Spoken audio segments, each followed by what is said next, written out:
Hello all, welcome to the Lunar Sea Spire Cartoon Fan Podcast. This is episode 349, and today we'll be talking about Sneezeguard from Summer Camp Island. I'm GC13. And I'm David. And before we get started, for all of you people listening to us on YouTube out there, we're going to be stopping uploading our episodes to YouTube pretty soon, but don't worry, all the episodes will still be up on LunarSeaSpire.com, Apple Podcasts, Spotify, or your podcast listening site of your choice, so make sure you hit us up at one of those places.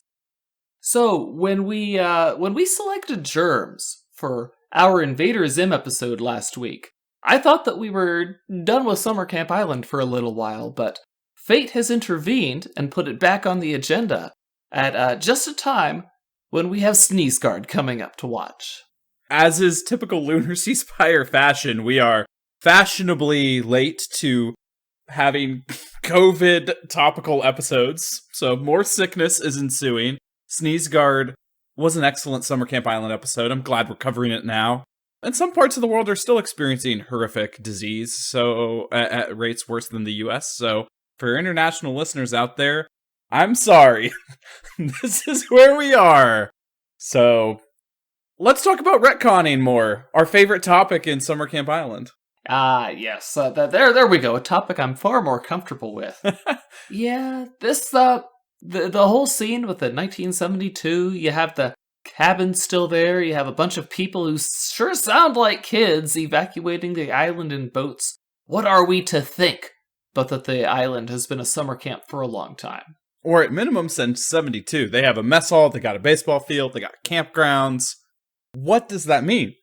I tried going back to I didn't have enough time to rewatch Susie's arc again, so I tried going to the Summer Camp Island wiki. Turns out it's in a very sad state, and someone, maybe me, needs to go and write episode descriptions and plot synopses still, because they don't exist. So I don't know, but didn't Susie's arc pretty much show us that the campground did not occur until the instant the instant that the campers first showed up, the current round of campers we have? Well, I don't know if it showed us all of the buildings being built, but I do know that the cabins long predate the summer camp, for no adequately explained reason. Although I will note that the prophecy came from an alien, and the alien king was paid for the creation of the cabins. So as far as we know, the prophecy is actually just to get that saltwater toffee for the alien king.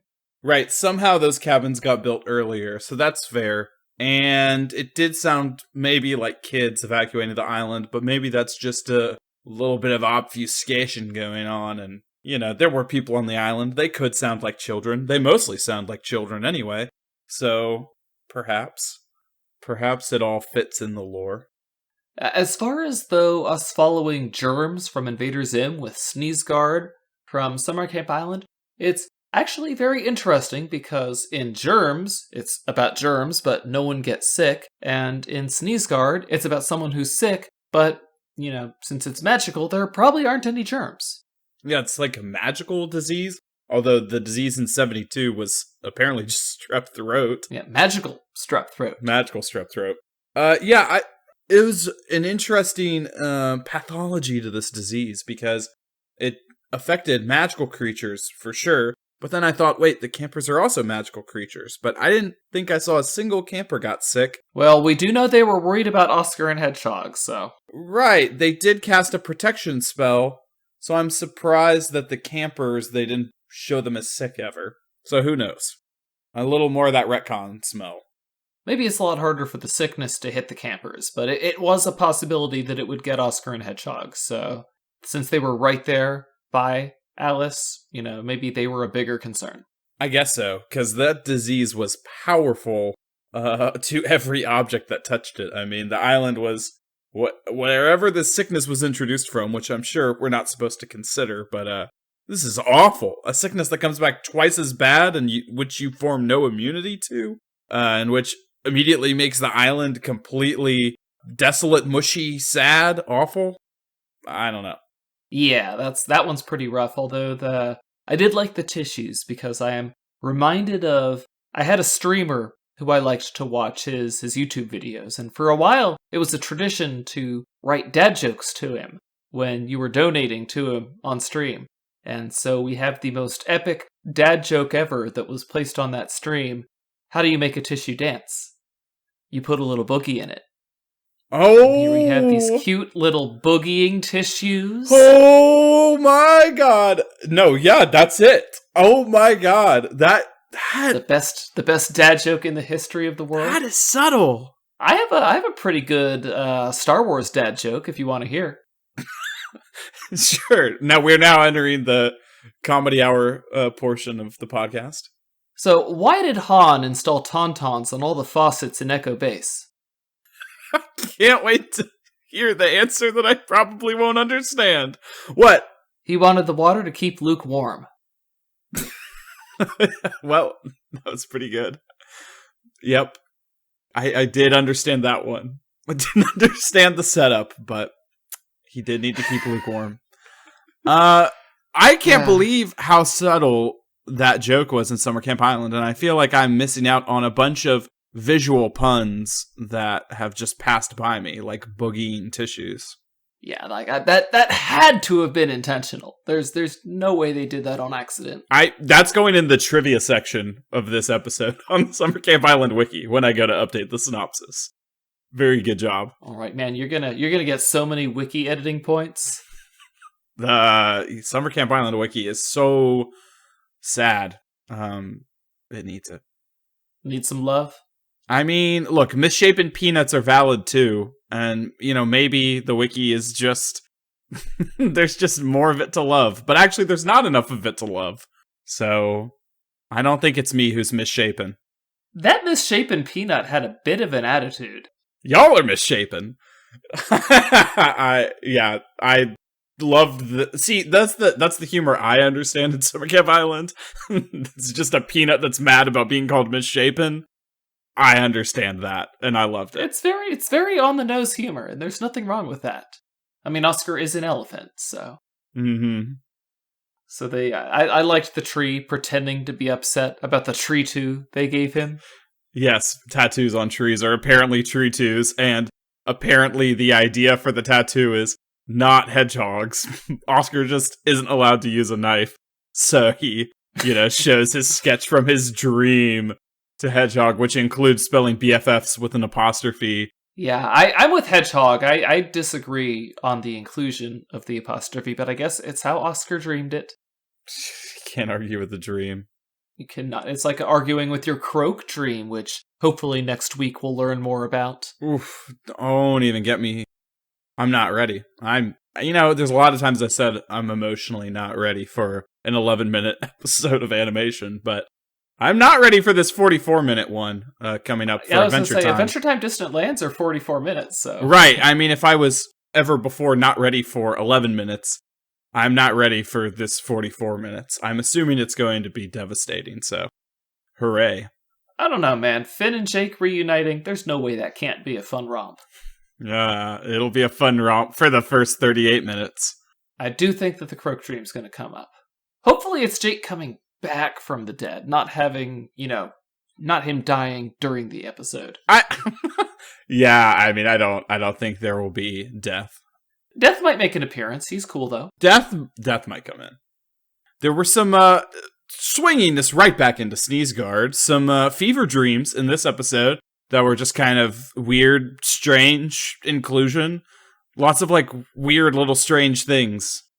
Yeah, I was half expecting Susie to exposit, the fever dreams can literally give you a fever, but no, they're just weird dreams that terrify Lucy like everything else does.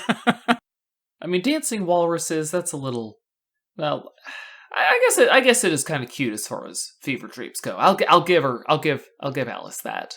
I guess so. I really enjoyed it's not even, I mean, I guess it's kind of meta humor. We just finally have called out in this episode that, yes, Susie's eyebrows deserve a museum. We were all thinking it. Thank God Oscar brought it to light. That was a beautiful, beautiful episode end joke with the whole, I've made some calls and there's a lot of interest in an eyebrow museum for Susie. And then just, no, there's no way I could actually do that. I don't care, nor do I have the ability to do that. It's the perfect Oscar joke. Because he shows himself as just almost like a little self-aware, like kind of maturely humorous, but then also self-deprecating. I don't have the attention span for that. So lovely. Yes, and I love that, he calls out, yeah, it just makes Susie so easy to read. You can tell she only has like 3 or 4 expressions, one of which is gassy. Sure. Yes, at the time that this episode came out, I'm like, what are you talking about, Susie being gassy? I mean, there was that one episode that we haven't got to yet where she lets one rip when she thinks she's alone, but, other than that, and then, no, it becomes a whole thing in season 3. Thank you, Jim Jams. Apparently, Jim Jams needs his eyebrows to let us know when he's gassy, too. Oh, man. But that's one of her 3 expressions. Yeah, core identity trait. She's a sleep farter. So, yeah, I thought this episode was lovely and funny. The resolution was pretty weak, which almost is kind of like a Summer Camp Island tradition in itself. It's just so simple. They just roll into a tree, see their tree 2, and say, oh yeah, we are friends. And there's nothing to it, which is kind of the point. Yeah, it's like they were fighting for nothing, so all they have to do is be made to realize that we're fighting over something dumb, which is, one of those universal experiences, I think, where you and your friend realize, wait a minute, why are we no longer on speaking terms over something so dumb? Why? Yeah, they just don't hold it out at all. The point of Sneezeguard is purely the journey of wacky sickness, effects on the trees and grass and flagpoles and volleyball and seesaws. Yeah, and seesaws. Tetherball is what I was saying. You were thinking of tetherballs, yes. Yeah. And so it's not really a focus of actually growing this friendship concept at all. This is not a character development episode, or we get no insight. There are other friendship episodes. This one makes it look like it's going to be about that, but those really come later with more Ramona-centric things. So it's that's where the friendship is centered, and oh boy, that friendship hits hard. Yeah. Well, and Oscar and Hedgehog's friendship is explored in more intense ways. They are arguing here, but they've had other arguments that are more significant, including in your lesser favorite Monk sandwich episode. But we do see how Oscar pushes the limits of Hedgehog sometimes, but the thing is, they're completely under a spell in this one. So yeah, the loyal assistant spell is really driving their negativity toward each other. But I guess their friendship can break through even a powerful spell. So yeah, I do like how the witches just drop the loyal assistant spell on them without asking consent. They're like, no, we're just gonna do this now. We're gonna mind control you, and that's fine because we're the witches. Yeah, I love the reminder that just because Betsy is rude and cruel, I'm saying Betsy. I know I'm saying the wrong name. Why is my brain breaking? Susie's rude and cruel. Susie. It's because of the Z is just killing my brain. We record too late on Sunday nights, I'm telling you. Sleepy is one of her expressions. No, but I always think, oh yeah, Susie's mean. But really, all the witches are callous to some extent to the campers. And, that's okay. Betsy shows her soft side with, Hedgehog because of the whole werewolf thing. But, don't ever doubt that the witches will just use you for their needs if they have needs. This episode really does show how terrifying it must be to live with the witches because, the whole island goes, crazy because one of the witches gets sick. And does anyone else have any power to do anything about this? No, they just have to hide and wait for the witches to take care of the problem. Which, since they have poor personal skills, they have to do by mind controlling 2 of the campers. Well, when you put it like that, yeah, I guess that's something that they don't include on the brochure. Yeah, and you wonder why the monsters are terrified of witches. I did like how Susie is... I think she's pretending when she says, oh no, I was just going to throw them off the cliff. She refuses to admit that she wanted to remind them about their friendship. It's like, no, I have to pretend that I'm cool and pretend I was just going to chuck them off the cliff. Although maybe she did want to throw them off the cliff, but not for mean reasons. Right, for very magically important and rational reasons. We have to protect them, that's why. Yes, yes. I feel like this is a thing Susie's done. Like, justify, like, have weak excuses for how she was about to, murder people. But it's okay. I still love her, because at the end of the day, she has great eyebrows. Yes, they do belong in a museum. Anyway, guys, that's been us on Sneeze Guard. Make sure to come back next week. We should be talking about another episode of Adventure Time Distant Lands, this one with Finn and Jake reuniting. Until then, though, I'm GC13. And I'm David. Don't forget to leave us a review anywhere you listen to podcasts. Later, everybody.